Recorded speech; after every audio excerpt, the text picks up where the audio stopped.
Welcome back to the channel. Today we're reacting to part 2 of the interview of Maxine Powell.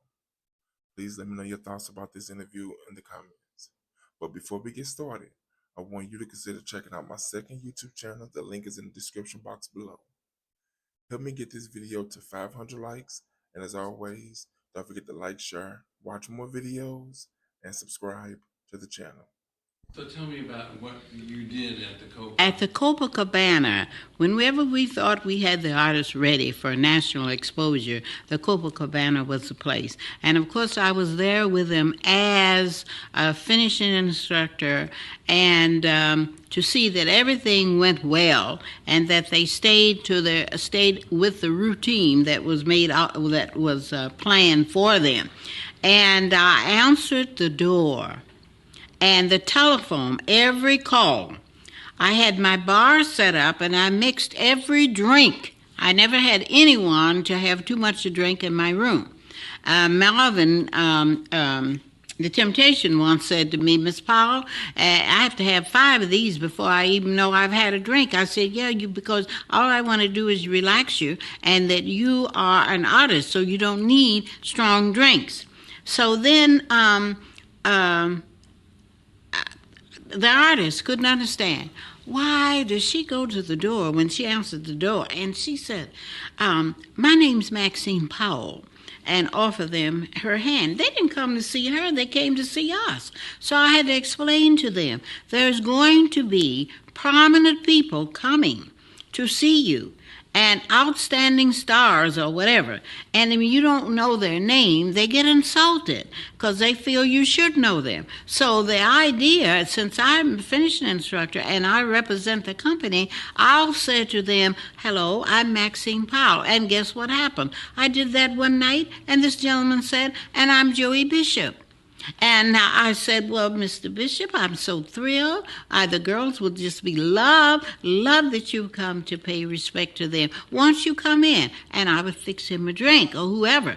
And I said, and the girls is taking a shower. They may not have been, but I didn't allow anybody to see the artists when they came off a stage for 20 minutes because they were taught to work so hard, they were wringing wet, even their shoes was wet. So I went backstage after I'd fixed the drink, and I said to the Supremes, guess who's out front? Joey Bishop. Well, I didn't really know him that well at that time. So they got all excited. Oh, really? Oh, really? I said, just calm down now. I said, because you're gonna pay him the same respect. When he's appearing somewhere or whatever, you're gonna go and do the same thing. So now he's just a great artist, and that's all. So now I told him 5 minutes has gone by. Let me know in the comments where you taught to conduct yourself this exact same way when you were younger. So I said, in the next 15 minutes, one of you come out, and whoever, you can come out one at a time, but you must be out in 15 minutes.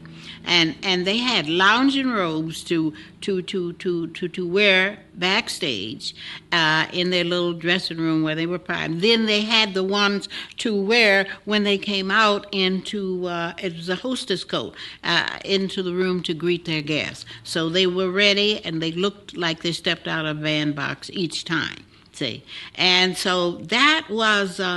That's how we carried things, see. And and then I taught them etiquette and how to be gracious, how to be beautiful, the male and the female.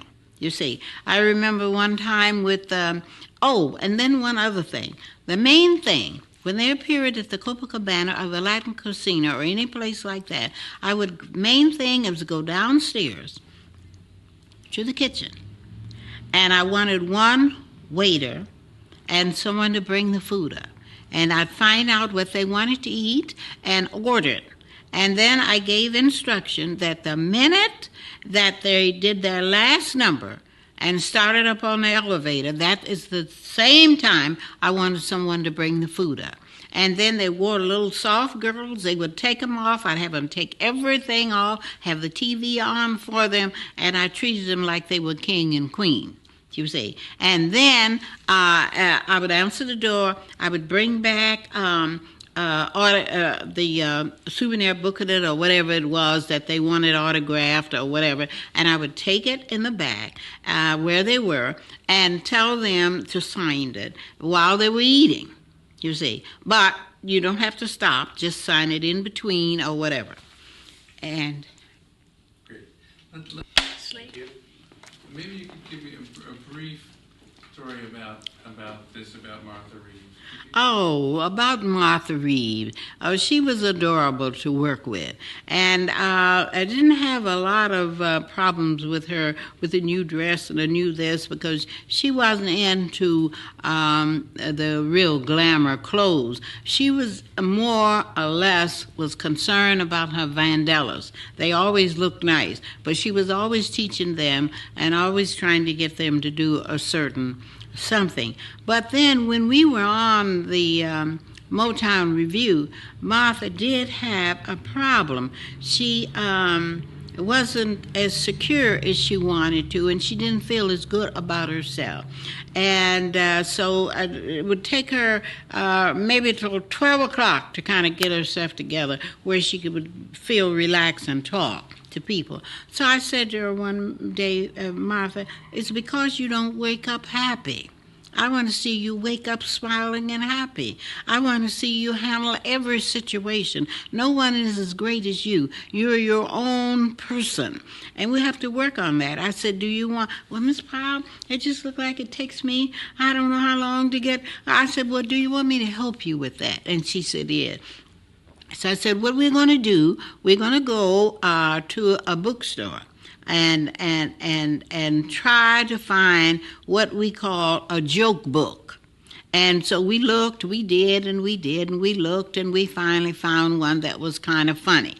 And I said, now what you going to do, you're going to read this, you're going to go to bed with this, you're going to wake up with it, and when we're traveling on the bus, you're going to read it to loud because and share, you'll be sharing with the other artists, and then we'll all laugh and have, so then I explained to them, Martha, you've been complaining about Martha, don't talk to you. Now what we have to do, we have to help Martha. So from now on, she's going to have this joke book, and she's going to be reading out aloud. She's going to share it with us, and if it isn't real funny, we're going to laugh anyway. And this is what we did.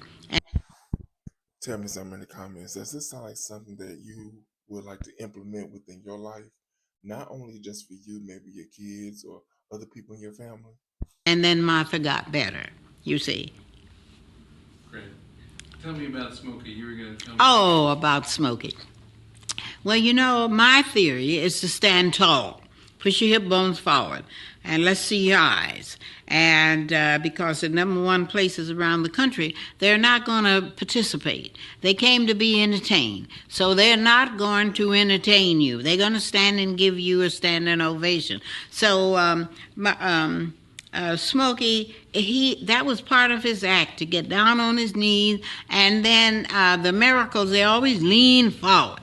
Always lean forward. So I was trying to work with them to stand tall and push your hip bones forward and all of that bit. And they were beautiful. They were trying. And they started to, let me see, what was his name of that song? Monkey? Maybe you could give me a brief story about Martha Reeves. Oh, about Martha Reeves. She was adorable to work with. And I didn't have a lot of problems with her with the new dress and the new this because she wasn't into the real glamour clothes. She was more or less was concerned about her vandellas. They always looked nice, but she was always teaching them and always trying to get them to do a certain something. But then when we were on the Motown review, Martha did have a problem. She wasn't as secure as she wanted to, and she didn't feel as good about herself. Tell me in the comments, could you kind of sense something like that? Or, she hit it very well? Let me know in the comments. And so it would take her maybe till 12 o'clock to kind of get herself together where she could feel relaxed and talk to people. So I said to her one day, Martha, it's because you don't wake up happy. I want to see you wake up smiling and happy. I want to see you handle every situation. No one is as great as you. You're your own person. And we have to work on that. I said, do you want, well, Miss Powell, it just looked like it takes me, I don't know how long to get, I said, well, do you want me to help you with that? And she said, yeah.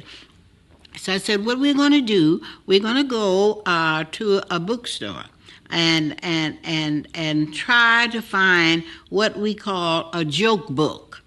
And so we looked, we did, and we looked, and we finally found one that was kind of funny.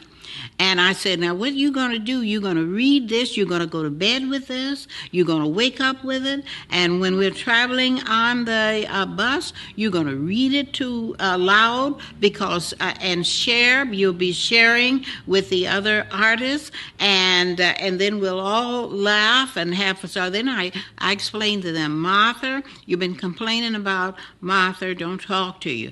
Now what we have to do, we have to help Martha. So from now on, she's going to have this joke book, and she's going to be reading out aloud. She's going to share it with us, and if it isn't real funny, we're going to laugh anyway. And this is what we did. And then Martha got better, you see. Great. Tell me about Smokey. You were going to tell me. Oh, about Smokey. Well, you know, my theory is to stand tall.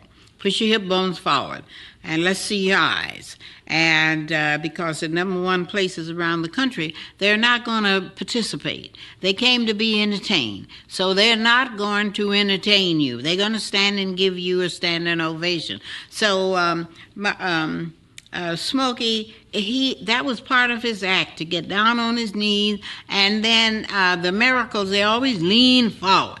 Always lean forward. So I was trying to work with them to stand tall and push your hip bones forward and all of that bit.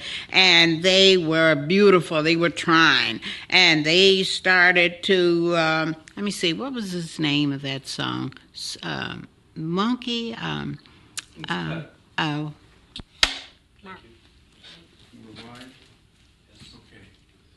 There was a song, Mickey's Monkey, I think that was it.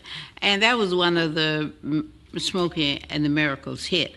And I was trying to show them how to stand up and sing that song. So they were very polite and trying, and they were singing, and they had the mic, but they were so awkward, and they were Mickey's Monkey, and they were so uncomfortable. And I went to say something to someone, and when I looked around, they were laying down again, and they were the biggest monkey, and they were doing an excellent job, you know. So so I said to Barry, I think that they don't look that bad. We'll just leave them as they are, and as they grow older, they will stand up, and you will see their eyes, and they will sing. Then I'd like to tell you a little bit about when we were at the Copacabana with the Temps.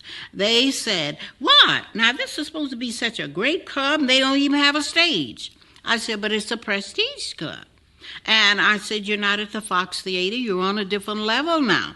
And so they said, "Well, yeah, but we don't even have room to perform." I said, "Well, if you're popular, you won't have as much room as you have now, because they'll put the tables, all the tables on the floor, and you perform on the floor." I said, and they said, "Well, how are we going to do that?" I said, "Easy. I want all 5 of you to stand and touch fingers. Stretch your arms out and touch your fingers together.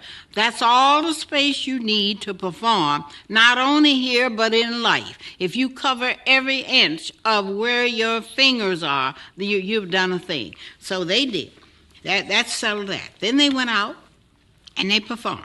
Well, it was a different type of audience. They had their glasses looking, and they didn't applaud or whatnot. So then he came back in, and they said, "You know, Miss Powell, I don't know if we can go back out there." I said, "Why?" I said, "Because they just stared at him." At us. So I said, "Well, what do you want them to do?" I wanted to bring in a little joke. I said, "What do you want them to do? Close their eyes?" I said, "Well, you see, it's different. You don't have to run up and down like at the Fox Theater. You're in a different spot altogether. So what's going to happen is they're going to stand, if they like you, and give you a standing ovation. Don't get carried away. For that one standing ovation, that one performance, I want you to get 3 standing ovations. Just work on them, Work on the audience.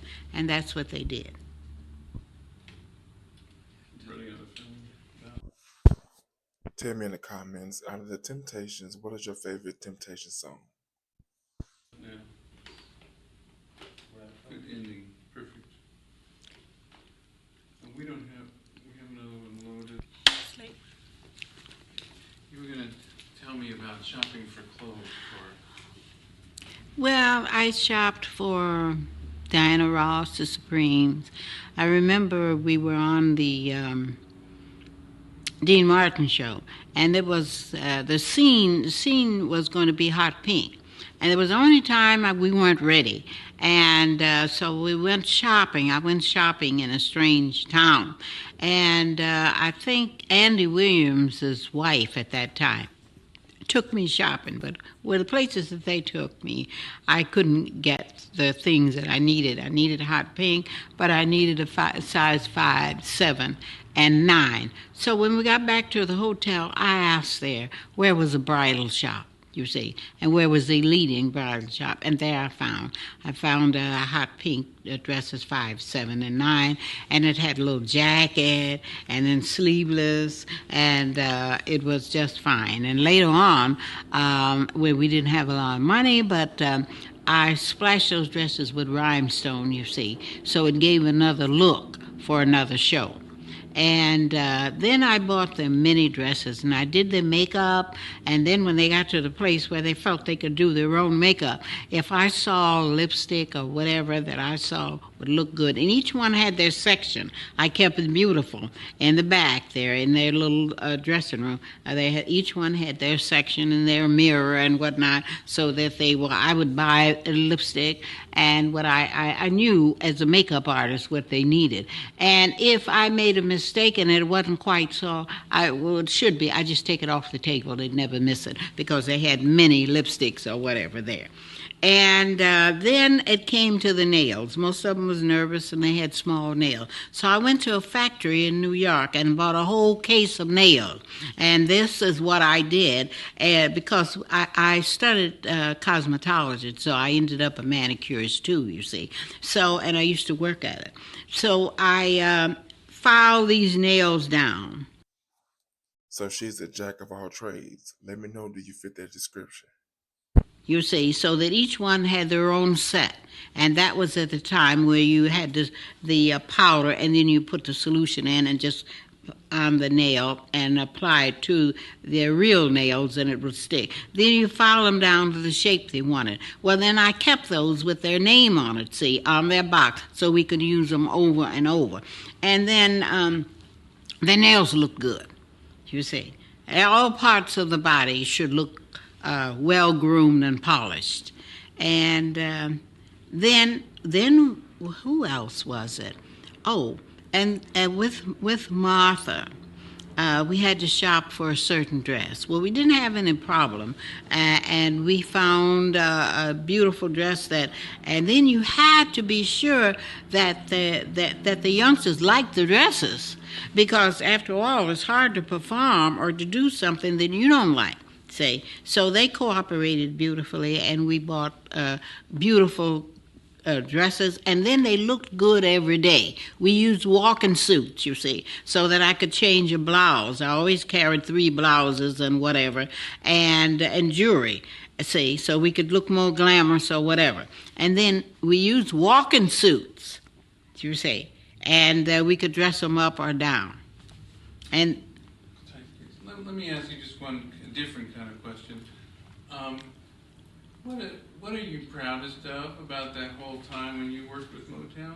I'm proud that the artists they could not understand that when I told them that you're going to be able to appear with this new department, artist development, you're going to be trained to appear in #1 places around the country and even before the king and queen. And they didn't believe it. They said that all they wanted was a hit record. And I said, class will turn the heads of kings and queens, and that's the main thing we're going to work on. And I'm very proud of them, because you don't hear a lot of negative things about Motown artists, and each one a class, and they are great performers, and I'm very proud of that.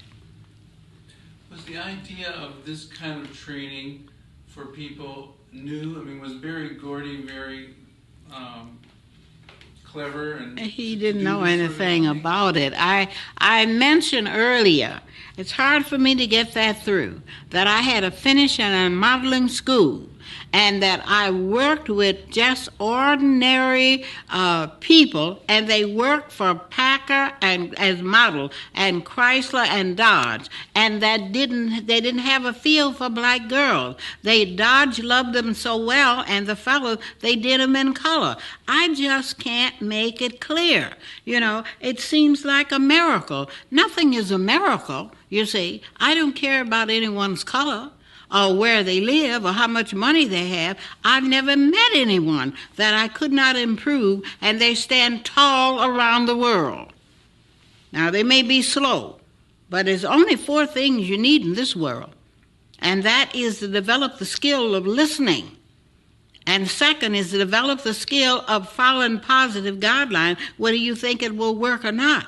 And then being determined and consistent. And I make it easy. I make it funny. You see, I teach people how to laugh at themselves. And I teach them how to know who they are and what makes them tick. And it doesn't matter whether you're the cameraman or you're the producer or you're the writer or you're the singer or if you are the accountants or whatever. You see, I have to tell you this. I had one of my models. She was 18 years old. She went to Blue Cross Blue Shield, and she was there about 6 months. And they told her, "We like how you carry yourself, Shirley. We think you're executive material." She went in as a clerk, and guess what? They did. They sent her to school, and she got her bachelor's degree. And then the next thing I knew, a little years later, they sent her, and she got her master's degree in administration. So it doesn't matter. I just can't get that through. It doesn't matter what you do. It's who do you develop? How do you develop? And what do you stand for? All you have to do is find out who you are. And Tell me, who are you in the comments? How do you develop and what do you stand for? what makes you tick, and find out your skills. What is it you do well? See, everybody does something well, and then we all may have some kind of hang-ups. You see? So you get rid of them. You find out what a unique human being you are. Whatever you're doing that's negative, you didn't come in the world doing that. You were helpless and innocent when you came in the world. And anything that we're doing that isn't productive and negative, it's something that we have been conditioned to. It's not the real you. And that's what life is about. Thank you. Ready, John? Okay, just that idea of where did... Well, I'd like to just mention again, because it's very, very important, that when I met the artists, they were young, they came from humble beginnings, and not all, but some of them were rude and crude and from the street and the project. But with me, it is not where you come from, it's where you're going. I told those artists, I said, this artist development is going to be different than the records. You're going to learn how to perform, you're going to graduate and become a great performer, and you're going to appear in #1 places around the country, even before the king and queen. It was my pleasure to work with the artists because they were diamonds in the rough, and they just needed grooming and needed to find out who they were and that they were loved and believe that they could be successful wherever. See, I had nothing to do with voice. I don't teach that. But smiling and being beautiful, because every time you smile, every muscle in your body is relaxed for that split second, and we all need that. And then some of them turned out to be rubies and emeralds. I'm very proud of them. They're class today. We all start off as a diamond in the rough, but often we all need help to shine. Please tell me your thoughts about this video in the comments. And as always, don't forget to like, share, watch more videos, and subscribe to the channel.